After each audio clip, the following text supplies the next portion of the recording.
माना कि सपने औकात से बड़े हैं, माना कि सपने औकात से बड़े हैं, लेकिन हम भी उन्हें पाने के लिए जीत पर अड़े हैं। जिसकी ये सोच है ना, वो हमेशा जीतता है। चाहे कितनी भी परेशानी उसके सामने आए, वो कभी उनसे घबरा के टूटता नहीं, बल्कि उन पर हावी होता हुआ उन पर सवार होता है।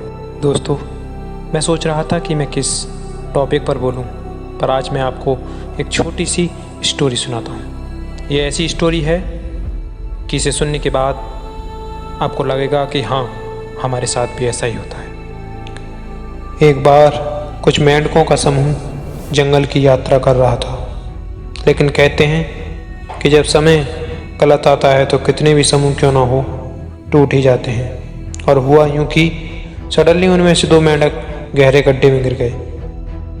जब अन्य मेंढकों को इस बात का पता चला तो वे सब गड्ढे की चारों ओर भीड़ लगाकर खड़े हो गए और उन्होंने देखा कि गड्ढा बहुत गहरा है। तो उन्होंने उन दोनों मेंढकों की अब उनके लिए कोई उम्मीद नहीं बची है। फिर भी उन दोनों मेंढकों ने उन सब की बात को नज़रअंदाज कर दिया और बाहर निकलने की कोशिश में तेजी से उछल कूद करने लगे।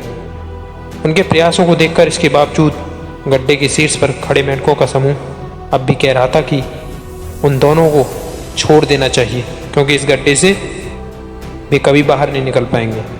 आपके आसपास भी बहुत से ऐसे लोग होंगे जो कहते होंगे कि बेटा इस काम को छोड़ दे, अब तेरे बस की बात नहीं है। तो उन लोगों की बात को नज़रअंदाज कर देना, क्योंकि अगर आपको आगे बढ़ना है ना, तो दूसरों की बातों को अनदेखा करना होगा। कहानी में आगे हुआ ये कि उन दोनों में से एक मेंढक ने उन मेंढकों की बात पर ध्यान दे दिया कि ये हमारा समूह क्या कह रहा है, और उसने हार मान ली, जिससे उसकी वहीं मौत हो गई।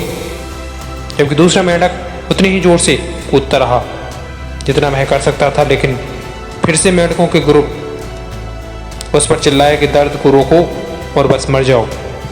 पर उस मेंढक ने किसी की एक न सुनी और जोर जोर से कूदने लगा। सडनली वह गड्ढे से बाहर निकल आया। फिर मेंढकों के ग्रुप ने उससे पूछा कि भाई, क्या तुमने हमारी बात नहीं सुनी? उस मेंढक ने बताया कि वह बहरा है। मैं सोच रहा था कि वे उसे पूरे समय प्रोत्साहित कर रहे थे। तो दोस्तों, कहने का मतलब ये है कि दूसरे लोगों की बातें बिना सुने आगे बढ़ते रहें, कामयाबी जरूर मिलेगी। और लोगों की बातों का दूसरे के जीवन पर बड़ा असर हो सकता है।